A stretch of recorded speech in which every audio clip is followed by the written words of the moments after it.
So today I'd like to talk about integrity and safety in breathwork sessions.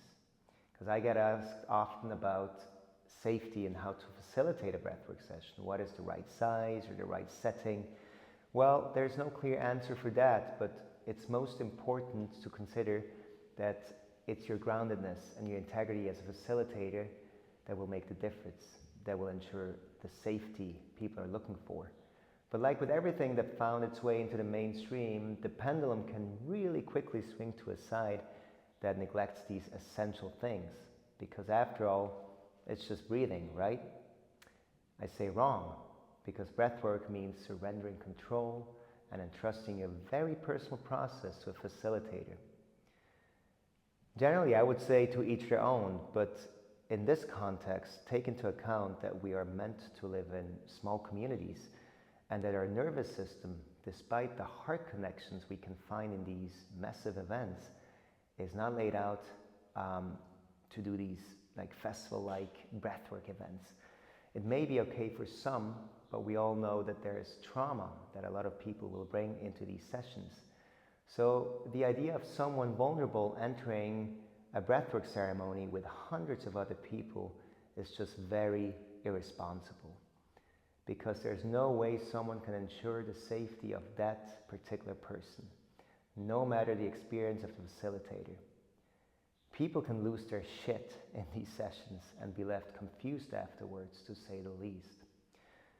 But hey, what about the proven collective heart coherence and the way we feel?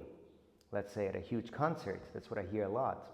Well, first of all, as much as there is a connection through our hearts, there's also a connection through our nervous system. And that's why a mother would sense her toddler waking up due to hunger in the middle of the night, like 2 seconds before it happens. And secondly, people know what to expect at a concert. Also, traumatized people with a heightened sense of vulnerability due to social anxiety, they often stay away from the masses. They stay away from these events. A breathwork session is not a Coldplay concert, simple as that. We've been seeing, I would say, a lot of showmanship in the breathwork world with sheer disregard for integrity and safety. And I personally think no desired reputation or Instagram reach is worth it, in particular in this field of work. So stay humble.